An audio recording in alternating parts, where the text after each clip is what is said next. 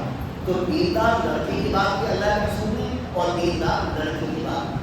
اب دوسری چیز ہے کہ نکاح کو آسان سے آسان بنایا جائے. رسول اکرم صلی اللہ علیہ وسلم نے ترمذی کی حدیث نمبر 1089 میں کہا, فرمایا کہ سب سے بہترین نکاح وہ ہے جو سب سے آسان ہو. اور آسان کیسے ہوگا کہ ہمارا پیسہ کم خرچ ہوگا, ہم قرضدار نہ ہوں گے, ہم سود پر پیسہ لے کے نکاح نہیں کریں گے, ہم زمین اور جائیداد نہیں بیچیں گے, کسی سے قرضہ نہیں لیں گے. تبھی تو آسان ہوگا. جب آپ نے قرضہ لے دیا, زمین بیچ دی, مکان بیچ دیا, آپ کہنے لگے نکاح بڑا آسان کر دیا, کہاں سے آسان ہو گیا؟ تو اللہ کے رسول نے کیا کہا, نکاح کو آسان کیا جائے. اور فرمایا برکت والا نکاح وہ ہے جو کم سے کم خرچ میں ہو, اور جو برکت, اب یہ برکت والا آسان, تو مشکل نکاح کون سا ہوگا؟ جو زیادہ سے زیادہ خرچ ہوگا وہ مشکل نکاح ہوگا. اب دیکھیے یہ دو باتیں آپ کے سامنے آئیں. پہلی بات, تقوی کی بنیاد پر ہمیں لڑکے کو دیکھنا ہے, لڑکی کو دیکھنا ہے. دوسرا, نکاح کو آسان کرنا ہے. تیسری, نکاح کا اعلان کرنا ہے. تو یاد رکھیے رسول اکرم صلی اللہ علیہ وسلم نے ابو داؤد کی حدیث نمبر 2117 میں کیا کہا. یہ میں نمبر کیوں بتا رہا ہوں آپ کو, تاکہ آپ چیک کر سکتے ہیں. نمبر بھی بتا رہا ہوں نا آپ کو. ابو داؤد حدیث نمبر 2117 میں کیا لکھا ہے کہ پیارے نبی صلی اللہ علیہ وسلم نے فرمایا کہ نکاح کا اعلان کرو. چھپ کر نکاح زنا مانا جاتا ہے, چھپ کر نکاح زنا مانا جاتا ہے. اور یاد رکھیے کہ نکاح کا اعلان کرنے کا مطلب یہ ہے کہ میری بیٹی ہے, میرے دوست کی کا بیٹا ہے, ہم نے عصر کی نماز پڑھی اور کہا بھائی لڑکا آپ کا ہے, لڑکی ہماری ہے, یا تو مغرب میں نکاح کر لیں. بس سب کو اعلان کر دیا بھائی سنو, سب لوگ مغرب میں حاضر ہو, میرے بیٹے کا اور ان کی بیٹی کا نکاح ہے. یہ اعلان کرنے والی بات ہے. اس میں یہ نہیں کہ ہم نے اس کو کاٹ دیا ہے, ہم نے اس کو بلایا ہے, وہ نہیں بلایا وہ بھی آ گیا, نہیں. نکاح میں سب آ سکتے ہیں, نکاح میں سب آ سکتے ہیں. تو اب آپ کے اس 3 باتوں کا چوتھی بات آتی ہے, مہر کتنے ہونا چاہیے. الحمدللہ یہ نکاح میں 1 تولے سونا یعنی 10 گرام سونے کا مہر بنایا گیا ہے, بتایا گیا ہے مجھے. اور الحمدللہ یہ سنت بھی ہے. کیوں ہے سنت؟ اب مثال دیتا ہوں آپ کو. یہ بھی بخاری کی حدیث ہے. نبی اکرم صلی اللہ علیہ وسلم کے صحابیوں میں, نبی اکرم صلی اللہ علیہ وسلم کے صحابیوں میں عبد الرحمن بن عوف رضی اللہ عنہ, یہ عشرۃ مبشرہ میں سے تھے. ایک دن پیارے نبی کے پاس بیٹھے تھے, آپ نے زعفران کا نشان ان کے کرتے پر دیکھا, پوچھا یہ آپ کے نشان کیسے رہے؟ تو عبد الرحمن بن عوف رضی اللہ عنہ نے کہا پیارے نبی سے میرا کب نکاح تھا؟ تو آپ نے سوال کیا کیا آپ نے مہر میں کیا کیا؟ سوال کیا ہے؟ مہر کیا کیا؟ بتایا 1 رتی سونا, کیا ہم کہہ سکتے ہیں کھجور کی گٹلی کے برابر سونا. دوسرا سوال کیا ولیمہ کر لیا؟ نہیں یا رسول اللہ صلی اللہ علیہ وسلم. آپ نے فرمایا 1 بکری کا کیوں نہ ہو ولیمہ ضرور کرنا, 1 بکری. اس سے یہ بات پتہ چلی کہ ہمیں مہر کو نقد رکھنا ہے اور ولیمہ ہمیں کرنا ہے, لیکن قرضے میں نہیں, قرضے میں ولیمہ نہیں کرنا ہے. جتنی آپ کی حیثیت ہو, اگر آپ 1 آدمی کو ولیمہ کھلا سکتے تو 1 کو کھلا دیجیے, اگر 10 کو کھلانا چاہتے تو 10 کو کھلا دیجیے, آپ 100 کو کھلانا چاہتے تو 100 کو کھلا دیجیے, آپ 500 کو کھلانا چاہتے 500, لیکن قرض نہ ہو, ادھار نہ ہو. یہ بات یاد رکھیے گا. تو ولیمے کی بات کی. ایک عورت آتی ہے پیارے نبی صلی اللہ علیہ وسلم کے پاس, کہتی ہے کہ یا رسول اللہ میں آپ سے نکاح کرنا چاہتی ہوں. نبی اکرم صلی اللہ علیہ وسلم نے کوئی جواب نہیں دیا. آپ نبی اکرم صلی اللہ علیہ وسلم نے کوئی جواب نہیں دیا. ایک صحابی کھڑے ہو گئے, بولے یا رسول اللہ صلی اللہ علیہ وسلم اگر آپ کی اجازت ہو تو میں اس عورت سے نکاح کروں. اور اہم بات ہے, اسے سمجھنے کی بات ہے, دھیان دیجیے آپ. تو اس شخص نے جب یہ بات کہی تو پیارے نبی نے سوال کیا, مہر میں تمہارے پاس کیا ہے, کیا دو گے, کیسے کرو گے نکاح؟ تو ایک چادر بتائی. تو بولے وہ چادر تم دو گے یا تم اپنی بیوی کو دو گے؟ تو پھر کہا جاؤ ایک لوہے کی انگوٹھی لے آؤ, میں تمہارا نکاح اس لوہے کی انگوٹھی کے عوض میں کرا دوں گا. وہ گئے, لوہے کی انگوٹھی بھی نہیں ملی, واپس آئے. پھر پیارے نبی صلی اللہ علیہ وسلم نے پوچھا کیا تمہیں قرآن یاد ہے؟ بولے ہاں, مجھے فلاں فلاں سورتیں یاد ہیں. آپ نے کہا انہیں یاد کرا دو, یہ آپ کے مہر ہو جائیں گے. کتنا آسان کر دیا.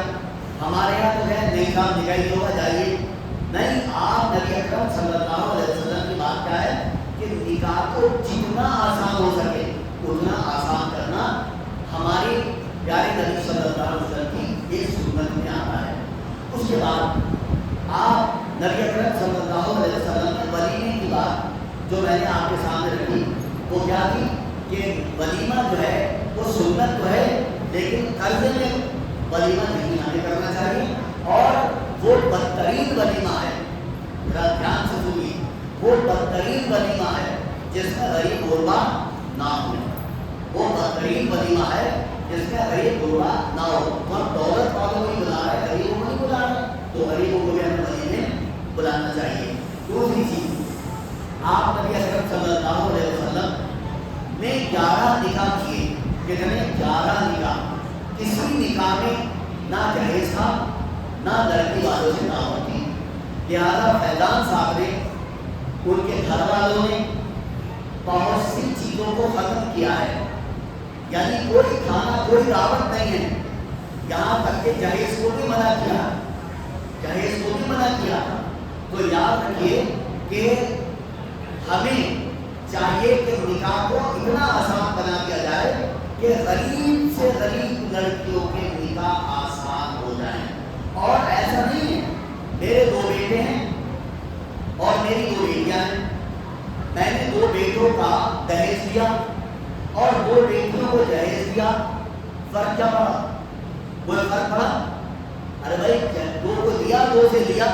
اگر میں یہ اعلان کرتا تھا دوں گا نہ دوں گا تو میرے لیے آسان ہو جاتا, لوگوں کے لیے بھی آسان ہو جاتا. تو یاد رکھیے, اگر ہم سب لوگ یہ فیصلہ کر لیں کہ ہمیں رسول کے پیارے نبی صلی اللہ علیہ وسلم کے طریقے میں نکاح کرنا ہے, تو یقین مانیے کوئی بھی رکشہ والا جس کی 3-4 بیٹیاں ہیں, کوئی بھی شخص جو بیچارہ کارچوٹ کرتا ہے, کیونکہ رامپور میں یہی کام ہے زیادہ تر, رکشہ یا کارچوٹ یا بہت ویڈیو بننے والا, کیا ہوتا ہے, کیسے کریں گے وہ؟ تو آسان سے آسان جب ہم بنائیں گے تو یاد رکھیں ساری لڑکیوں کے نکاح آسان ہو جائیں گے. پیارے نبی صلی اللہ علیہ وسلم نے نکاح کو جلد سے جلد کرنے کا حکم کیا ہے.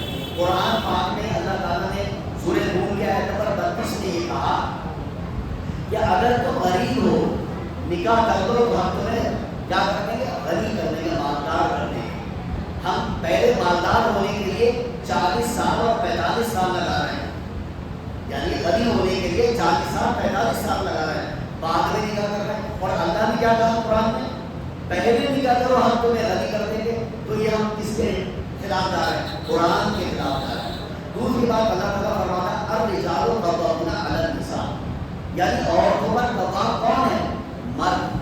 لہٰذا مرد گھر بنائے گا, مرد گھر میں سامان ڈالے گا, یہ مرد کی ذمہ داری ہے, عورت کی ذمہ داری نہیں ہے. اس کے بعد مہر بھی وہی دے گا, ولیمہ بھی وہی کرے گا, لیکن عورت کیا کرے گی؟ پیارے نبی صلی اللہ علیہ وسلم کی طرف سے یہ پیغام ہے قرآن اور حدیث کی روشنی میں صحابہ کرام کے منہج کے مطابق کہ لڑکی پر 1 روپے کا بھی بوجھ نہیں ہے, لڑکی والوں پر 1 روپے کا بھی بوجھ نہیں ہے, 1 روپے کا بھی بوجھ نہیں. یہ نکاح آسان لڑکی کی طرف ہم نے کر دیا, لڑکے پہ زیادہ بوجھ ڈال دیا. یہ رسول اکرم صلی اللہ علیہ وسلم کی طرف سے ہے، یہ میرا بنایا ہوا رول نہیں ہے۔ کہیں آپ کو صاحب انہوں نے سارے کام لڑکے پر ڈال دیے، لیکن کچھ لڑکی والے جب لڑکا سنت کے مطابق نکاح کرتا ہے تو لڑکی والے ڈیمانڈ کرتے ہیں کتنا سونا لا رہے ہو، کتنے جوڑے لا رہے ہو، کتنا یہ۔ ارے بھائی جب لڑکا اتنی آسانی سے آپ کے بیٹی سے نکاح کر رہا ہے تو آپ اتنے بوجھ کیوں ڈال رہے ہیں اس پر؟ دونوں طرف سے دیکھا جائے گا نا، تو لڑکی والوں کو لڑکے والے پر بوجھ نہیں ڈالنا چاہیے، نہ لڑکا لڑکی والے پر ایک بھی روپے کا بوجھ ڈالے۔ لڑکی والے پر ایک روپے کا بوجھ قرآن اور حدیث کی روشنی میں نہیں ہے۔ اب میں اپنی بات کو ختم کرنے جا رہا ہوں۔ کچھ رسمیں بتانے کے بعد جس کی وجہ سے نکاح مشکل ہو گیا ہے۔ نمبر 1 منگنی۔ منگنی اسلام میں نہیں ہے، لیکن مانگنا ضروری ہے۔ بھیا میں نے بیٹا مانگا کسی سے، بھائی میری بیٹی ہے آپ کا بیٹا ہے، تو بیٹی والا بھی اپروچ کر سکتا ہے، بیٹی والا بھی اپروچ کر سکتا ہے، مانگ سکتا ہے۔ بیٹے والا تو مانگتے ہی مانگتے ہیں بیٹی کو، لیکن بیٹی والا بھی کہہ سکتا ہے مجھے آپ کا بیٹا بہت پسند ہے، میں آپ کے بیٹے سے اپنی بیٹی کا نکاح کرنا چاہتا ہوں، تو بیٹی والا بھی اپروچ کر سکتا ہے۔ ایک بات۔ دوسری بات یہ کہ ہمارے یہاں جو لڑکی والے پر تاریخ طے کرنے کا بوجھ، مانگیوں کا بوجھ، مہندی اور چوتھے اور چالوں کا بوجھ، اور ایک اور جو خرابی ہے وہ یہ ہے کہ باقاعدہ ڈی جے اور بھانگڑے ہوتے ہیں، ناچ گانے ہوتے ہیں جو کہ حرام ہے، اور اس عبادت کے معاملے میں کیونکہ یہ سنت ہے اور سنت عبادت میں آتا ہے، یہ بات یاد رکھیے گا۔ کوئی بھی کام آپ سنت کے مطابق کریں گے اس کا ثواب آپ کو عبادت میں ملے گا۔ اس کے اندر ناچ گانے کہاں سے آئے، ڈانس کہاں سے آیا؟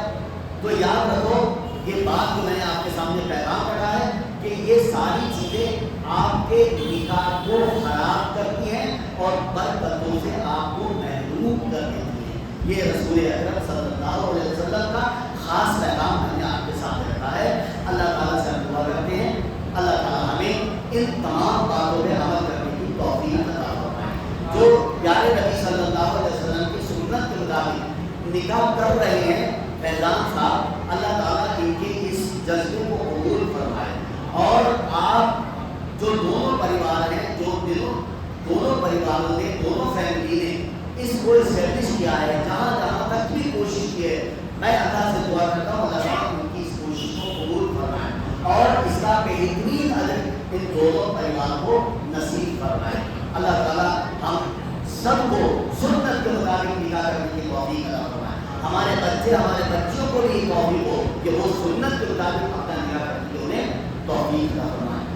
اور ایک بات اور بتا دوں، میں کہیں یہ بھی دیکھتا ہوں، بات ختم کر رہا ہوں، کہ لڑکا کچھ نہیں چاہتا، لڑکی والے زبردستی کہتے ہیں، تو یاد رکھیے جب لڑکا سنت کے مطابق کرنا چاہتا ہے تو لڑکی والوں کو بھی اس کو سپورٹ کرنا چاہیے، لڑکی والوں کو بھی اسے سپورٹ کرنا چاہیے، یعنی وہ زبردستی جہیز بن رہا ہے، زبردستی کا